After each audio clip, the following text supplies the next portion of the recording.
Hi all, അസ്സാം വലൈക്കും. Welcome back my YouTube channel. അപ്പോൾ ഇന്നൊരു അടിപൊളി എന്ന് പറയുന്ന നെയ്പായസത്തിൻ്റെ റെസിപ്പി ആയിട്ടാണ് വന്നിട്ടുള്ളത്. നമ്മളെ ഒരുവിധം എല്ലാവർക്കും അറിയാനുണ്ടാവും. നെയ്പായസം ഫേമസ് ആണ് കേരളക്കാർക്ക്. കാരണം അമ്പലത്തിലെ പ്രസാദമായിട്ട് കൊടുക്കുക മെയിനായിട്ട് നെയ്പായസമായിരിക്കും. അപ്പോൾ ഒരുവിധം എല്ലാവർക്കും ഉണ്ടാക്കാനൊക്കെ അറിയാമായിരിക്കും. പണ്ടൊക്കെ ഞാനിങ്ങനെ എന്താ പറയുക, സ്കൂളിലൊക്കെ പഠിക്കുന്ന സമയത്ത് കുട്ടികളെ ബർത്ത്ഡേക്ക് കൊണ്ടുവരുന്ന സമയത്ത് വീണ്ടും വീണ്ടും കിട്ടണമെന്ന് ആഗ്രഹിച്ചൊരു പായസമാണ് കേട്ടോ. ഇപ്പോൾ അതിൻ്റെ റെസിപ്പി ആയിട്ടാണ് കേട്ടോ വന്നിട്ടുള്ളത്. അപ്പോൾ എല്ലാവരും കണ്ടു നോക്കുക. കണ്ടിഷ്ടപ്പെട്ടാൽ ലൈക്ക് ചെയ്യാനും ഷെയർ ചെയ്യാനും സബ്സ്ക്രൈബ് ചെയ്യാനും മറക്കരുത്. സപ്പോർട്ട് ചെയ്യുക. അപ്പോൾ ഇതിനെന്തൊക്കെ ഇൻഗ്രീഡിയൻസ് വേണമെന്നുള്ളത് നമുക്ക് നോക്കാം. വളരെ കുറച്ച് മാത്രം ഇൻഗ്രീഡിയൻസ് കൊണ്ട് ഉണ്ടാക്കിയെടുക്കാൻ പറ്റുന്ന ഒരു പായസമാണ് കേട്ടോ. അപ്പോൾ എല്ലാവരും ഉണ്ടാക്കി നോക്കുക. ഇതെങ്ങനെ ഉണ്ടാക്കുന്നത് നമുക്ക് നോക്കാം കേട്ടോ. അപ്പോൾ ഞാനിപ്പോൾ ഒരു കുക്കറിലേക്ക് ഉണക്കലരി വേവിക്കാൻ വേണ്ടി ഇടാൻ പോവുകയാണ്. ഉണക്കലരി ഞാനിപ്പോൾ ഒരു 3 മണിക്കൂർ കുതിരാൻ വെച്ചിരുന്നു. അതിന് ശേഷമാണ് ഇപ്പോൾ ഞാൻ വേവിച്ചെടുക്കാൻ വേണ്ടി പോകുന്നത്. ഉണക്കലരി വേവാൻ കുറച്ച് കഴിയല്ലോ. അപ്പോൾ നമ്മൾ കുക്കറിലിട്ടാണ് വേവിച്ചെടുക്കുന്നത്. അപ്പോൾ നമ്മൾ എടുത്തിട്ടുള്ള ഉണക്കലരി നമ്മളൊരു കുക്കറിലേക്ക് ഇട്ട് കൊടുക്കുക. ഒരു 6-7 വിസിലിട്ട് നമ്മളത് വേവിച്ചെടുക്കാൻ വേണ്ടി ശ്രമിക്കാം. ഇതിൽ ഉപ്പ് ഒന്നും ചേർക്കേണ്ട ആവശ്യമില്ല. കാരണം നമ്മൾ അതൊക്കെ ലാസ്റ്റാണ് ചേർക്കുന്നത്. ഇപ്പോൾ നമ്മളിത് ഈ അരി ഒന്ന് വേവിച്ചെടുക്കാൻ മാത്രമാണ് ചെയ്യുന്നത്. അപ്പോൾ അത് ഒരു കുക്കറിലിട്ട് അല്ലാണ്ട് ഒരുപാട് നേരം നമ്മൾ വെയിറ്റ് ചെയ്യണം വെന്ത് കിട്ടാൻ വേണ്ടിയിട്ട്. അപ്പോൾ അതിനുള്ള എളുപ്പമായിട്ടാണ് നമ്മൾ എന്താക്കുന്നത്, കുക്കറിലേക്ക് ഇട്ടിട്ട് അതിന് ആവശ്യത്തിനുള്ള വെള്ളം, വേവാനുള്ള ആവശ്യത്തിന് പാകത്തിനായ വെള്ളവും ചേർത്തിട്ട് നമ്മളെന്താക്കുന്നത്, വേവിക്കാൻ വേണ്ടി വെക്കുന്നത്.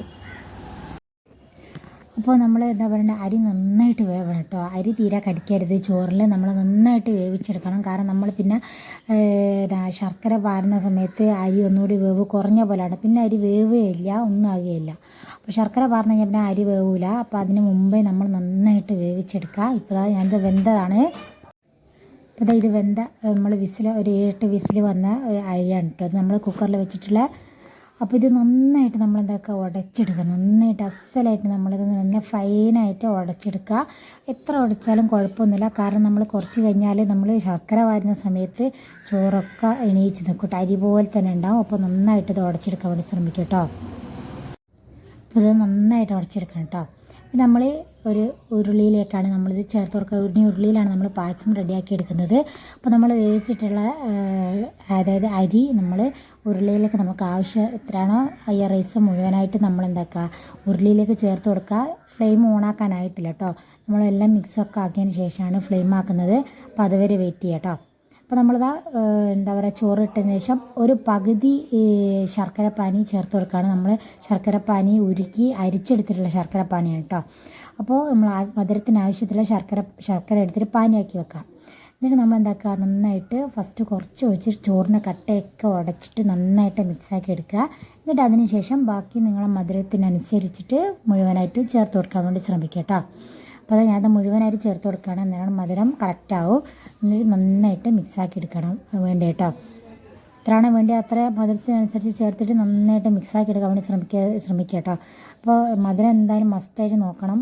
അധികം ഓവറായിപ്പോൾ നമുക്ക് തലക്കൊക്കെ ഒന്ന് കൊള്ളുമല്ലോ. അപ്പോൾ നമ്മൾ അധികം ഓവറാക്കേണ്ട, ഒരു പാകത്തിന് മധുരം ആക്കിയിട്ട് നമ്മളെന്താക്കുക, നന്നായിട്ട് മിക്സാക്കാൻ ശ്രമിക്കുക. അപ്പോൾ മിക്സാക്കുന്ന സമയത്ത് നമ്മൾ ഒരു നുള്ളു ഉപ്പ്, മധുരം ബാലൻസ് ചെയ്യാൻ വേണ്ടിയിട്ട് ഒരു നുള്ളു ഉപ്പും കുറച്ച് വെള്ളവും കൂടി ചേർക്കുന്നുണ്ട്. അത് പ്രശ്നമില്ല, നന്നായിട്ട് കുറുകി വരാം. നമ്മൾ ഈ വെള്ളമൊക്കെ നന്നായിട്ട് കുറുകിയെടുക്കും. അപ്പോൾ അതുവരെ മാത്രം അതിന് കണക്കാക്കി മാത്രം വെള്ളം ചേർത്ത് കൊടുക്കുക. ഒരു നുള്ളു ഉപ്പും കൂടി ചേർത്ത് കൊടുക്കാൻ വേണ്ടി ശ്രമിക്കുക കേട്ടോ. അത് നമ്മളെ മധുരം ബാലൻസ്, എപ്പോഴും മധുരം ഉണ്ടാക്കുന്ന സമയത്ത് ഒരു നുള്ളു ഉപ്പ് ചേർത്ത് കൊടുക്കുന്നത് നല്ലതാണ്. കാരണം നമ്മളെ മധുരം ബാലൻസ് ചെയ്യാൻ വേണ്ടിയിട്ട് നമുക്ക് സഹായിക്കും കേട്ടോ. അപ്പോൾ നമ്മളെ പായസം നന്നായിട്ട് കുറുകി വരുന്നുണ്ട്. നല്ല അടിപൊളിയായിട്ട് കുറുകി വരുന്നുണ്ട്. ഇതുപോലെ ഒരുപാട് നേരം നമ്മൾ കൈവെക്കാതെ ഇളക്കി കൊടുക്കണം കേട്ടോ. നമ്മൾ അടി പിടിക്കരുത്, നല്ലോണം കൈവെക്കാതെ ഇളക്കി കൊടുക്കുക കുറുകി വരുന്നത് വരെ. അപ്പോൾ നമ്മൾ ഫസ്റ്റ് 1 ടേബിൾ സ്പൂൺ നെയ്യ് ചേർത്ത് കൊടുക്കുക. എന്നിട്ട് അത് നന്നായിട്ട് കുറുകിയതിന് ശേഷമാണ് നമ്മൾ വീണ്ടും 1 ടേബിൾ സ്പൂൺ ചേർത്ത് കൊടുക്കുന്നത് കേട്ടോ. അപ്പോൾ നമ്മൾ 1 ടേബിൾ സ്പൂൺ ചേർത്തതിന് ശേഷം ഒരു 1/2 ടീസ്പൂണ് നമ്മളെ ഏലക്ക പൗഡർ ചേർത്ത് കൊടുക്കുക. ഏലക്ക പൊടിച്ചതാണ്, അത് ചേർത്ത് കൊടുക്കുക. നിങ്ങൾക്ക് വേണമെങ്കിൽ ഒരു 1/2 ടേബിൾ സ്പൂണോളം ചുക്കുപൊടിയും ചേർത്ത് കൊടുക്കുക. ഞാൻ ചുക്കുപൊടി ചേർക്കുന്നില്ല, അതിന് ചോയ എല്ലാവർക്കും ഇഷ്ടപ്പെടണമെന്നില്ലല്ലോ. അപ്പോൾ വേണമെങ്കിൽ നിങ്ങൾ ചുക്കുപൊടിയും ചേർത്ത് കൊടുക്കാൻ വേണ്ടി ശ്രമിക്കുക കേട്ടോ. അപ്പോൾ അത് നന്നായിട്ട് കുറുകി വീണ്ടും ഇപ്പോൾ നമ്മൾ 1 ടേബിൾ സ്പൂണും കൂടി എന്താക്കുക നെയ്യ് ചേർത്ത് കൊടുക്കാൻ വേണ്ടി ശ്രമിക്കുക കേട്ടോ. അപ്പോൾ അത് 1 ടേബിൾ സ്പൂൺ നമ്മൾ ചേർത്ത് കൊടുത്തിട്ടുണ്ട്. അപ്പോൾ അത് ഞാൻ ഒരുപാട് നെയ്പായസം എന്ന് കരുതിയിട്ട് ഒരുപാട് നെയ്യൊന്നും ചേർക്കേണ്ട ആവശ്യമില്ല കേട്ടോ. ഞാനിവിടെ 2 ടേബിൾ സ്പൂൺ മാത്രമാണ് നെയ്യ് ചേർത്തിട്ടുള്ളത്. നിങ്ങൾക്ക് കുറച്ചും കൂടി വേണമെങ്കിൽ കുറച്ചും കൂടി വേണം ചേർത്ത് കൊടുക്കാം. അപ്പോൾ അത് നമ്മളെ പായസമൊക്കെ നല്ല അടിപൊളിയായിട്ട് എണ്ണ തെളിഞ്ഞ് കുറുകിയൊക്കെ വന്നിട്ടുണ്ട്. ഇനി നമുക്കത് ഫ്ലെയിം ഓഫാക്കിയിട്ട് നമുക്ക് സെർവ് ചെയ്യാം കേട്ടോ. അപ്പോൾ അടിപൊളി പായസമാണ് കേട്ടോ. എളുപ്പത്തിലുണ്ടാക്കുക, കാരണം അധികം ഇൻഗ്രീഡിയൻസ് ഒന്നും വേണ്ട ആവശ്യമില്ല. കുറച്ച് സാധനങ്ങൾ കൊണ്ട് മാത്രം ഉണ്ടാക്കിയെടുക്കാൻ പറ്റുന്നൊരു പായസമാണ് കേട്ടോ. അപ്പോൾ അത് പണ്ട് കാലങ്ങളിലൊക്കെ ഇനിയും കിട്ടണം എന്നൊക്കെ വിചാരിച്ചിരുന്നു, അന്ന് കിട്ടിയില്ല. പക്ഷേ അതുകൊണ്ട് ഇപ്പോൾ നമുക്ക് ഒരുപാട് ഉണ്ടാക്കി കഴിക്കാനുള്ള രീതിയിൽ നമുക്കതറിയാം. അപ്പോൾ നിങ്ങൾ എന്തായിട്ട് ഇത് ഉണ്ടാക്കി നോക്കി ഇഷ്ടപ്പെട്ടാൽ എനിക്ക് ഫീഡ്ബാക്ക് അറിയിക്കാൻ മറക്കരുത്. അപ്പോൾ അതിനെ സബ്സ്ക്രൈബ് ചെയ്ത് സപ്പോർട്ട് ചെയ്യാൻ മറക്കരുത്. ഒരു ലൈക്കെങ്കിലും, ഒരു കമൻറ്റും ഒരു ലൈക്കും നിങ്ങൾ എനിക്കായിട്ട് തരിക. അപ്പോൾ എൻ്റെ വീഡിയോ ഫുള്ളായിട്ട് നിങ്ങൾ വാച്ച് ചെയ്യണം കേട്ടോ. എന്നിട്ട് മാത്രം നിങ്ങൾ ഉണ്ടാക്കി നോക്കുക, എളുപ്പമാണ് ഉണ്ടാക്കാൻ. എന്നിട്ട് എനിക്ക് എന്തായാലും മസ്റ്റായിട്ട് ഉണ്ടാക്കുക, നമ്മളെ ഫീഡ്ബാക്ക് അറിയിക്കാൻ വേണ്ടി അറിയിക്കുക. എന്നാലും നമുക്ക് ഇനിയും പുതിയ വീഡിയോ ഇടാൻ വേണ്ടിയിട്ട് നമുക്ക് അതൊരു പ്രോത്സാഹനമായിരിക്കുമല്ലോ. അതെല്ലാ കാര്യത്തിലും അങ്ങനെയാണല്ലോ.